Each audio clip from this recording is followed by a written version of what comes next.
अधिक मास महात्म्य अध्याय 30. श्री गणेशाय नमः. नारायण ऋषी नारदाला सांगू लागले, नारदा, चित्रगुप्ताने यमाला त्या कद्रूची गतजन्मातील सर्व पापे सांगितली. यम क्रुद्ध झाला. त्याने त्या जीवात्म्याला पिशाच योनीत चिरकाल दुःखे भोगण्याची व नंतर वानर म्हणून जन्म घेऊन हालात दिवस कंठण्याची शिक्षा दिली. दूतांनी त्याला लगेच घोर यातनामय अशा प्रेत योनीत ढकलले.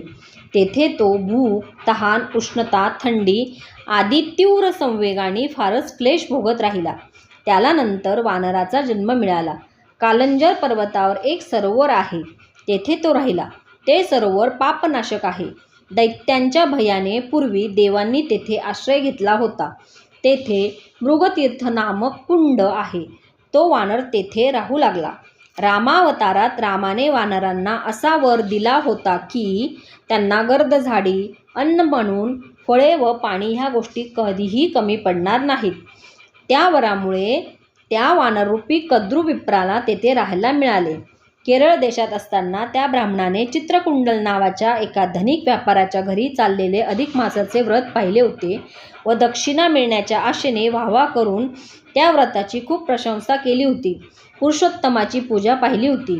देवाला वंदन केले होते. त्याचे एवढेच पुण्य झाले होते. तेवढ्याने त्याला वनराई, फळे, पाणी आदी सुखे मिळून त्याचा वानरजन्म थोडा तरी सुसह्य झाला होता. पण त्याच्या तोंडात व्रण झालेले असल्यामुळे त्याला फळे खाता येईनात. त्यातच तो दुबळा झाला.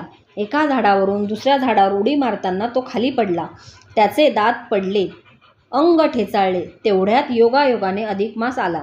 तेव्हा घटना अशी घडली की पाणी पिण्यासाठी तो मृगतीर्थाशी गेला, पण त्यात त्याला उतरता येईना. मग तो कसाबसा झाडावर चढला. तेथून तो खाली पडला. तो त्या थोडेसे पाणी असलेल्या कुंडात पडलेलाच राहिला. त्याला 4 दिवस स्नान घडले. उपास तर महिनाभर घडला.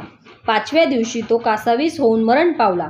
तेव्हा त्याचा जीवात्मा मुक्त होऊन दिव्य विमानाने अधिक मासात गोलोकात पोहोचला.